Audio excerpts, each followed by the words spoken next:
I'd use that for school, for sure. Yeah. To college. That's what you want to do? For some books. Buy a house. I would put a down payment on a house with it. You know, fix my car up. Yeah, some transportation going on? Yeah. All right, let's get started. Let's start with before I came here, I was afraid of. Okay. Before I came to AYW, I was just scared that I would never amount to anything, that I wouldn't never leave high school, never graduate on time. I was always afraid my parents would be right. What if that is where I end up, doing drugs, for the rest of my life?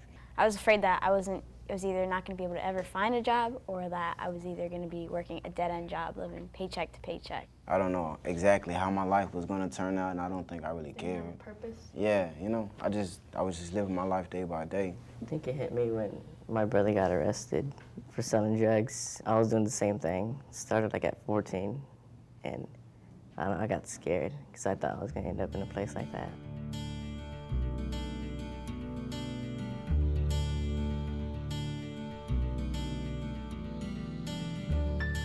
American YouthWorks is a nonprofit organization based in Austin, Texas, and our mission is to work with at-risk youth in the Austin area and provide them with education and green jobs training. There's a number of reasons that a student might not do well in a large setting.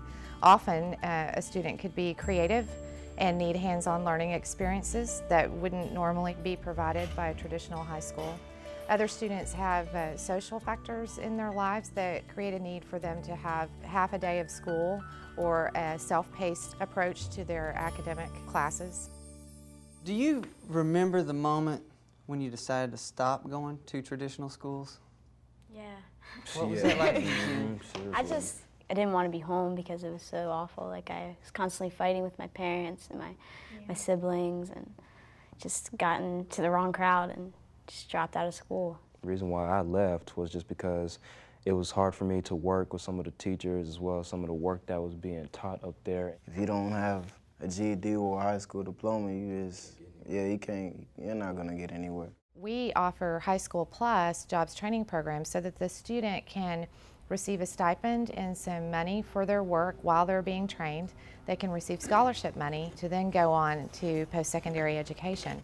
When you have school and then work at the same spot, it's kind of hard not to come, It's kind of hard to fail there. And when you miss a day, it's like, God, this is where I should have been, yeah. The jobs that they help you get here are good jobs, genuinely good jobs that are going to teach you trades that you need to know. Plus, it pays you at the same. They pay you, I mean, if this doesn't work, I really don't know what to do.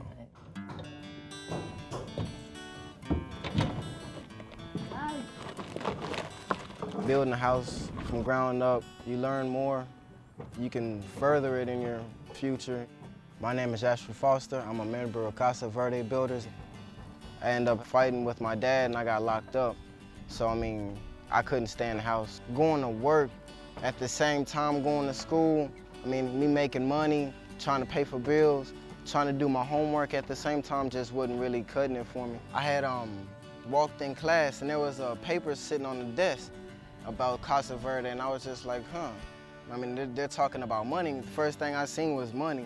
Casa Verde Builders is a program that engages young people, 17 to 24-year-olds, in service, education, and working towards their future. Building a house is a key component to keeping them engaged in the educational process. The members are engaged in a service project, which is primarily building affordable, energy-efficient housing for low-income residents in East Austin. We've incorporated a variety of building techniques that reduce the energy bills for the homeowner, make it healthier and safer for that homeowner to live there, as well as for the workers, and then is durable and less impactful on the environment as a whole. I was locked up for almost about a half a year. Sitting in the cell really made me think about my future. I feel better about my life, that I'm actually doing something. I'm more constructive. So, I got a lot of things going for me in the future. Because of trial and error, we know that if the kid is involved in a jobs training program and in education, that certain things happen across the board. They tend to come to school more often, their test scores are higher, we don't see them going to jail, we don't see them dying at those high rates. And this really isn't about choosing between high schools, it's about choosing between high school or a prison or a morgue.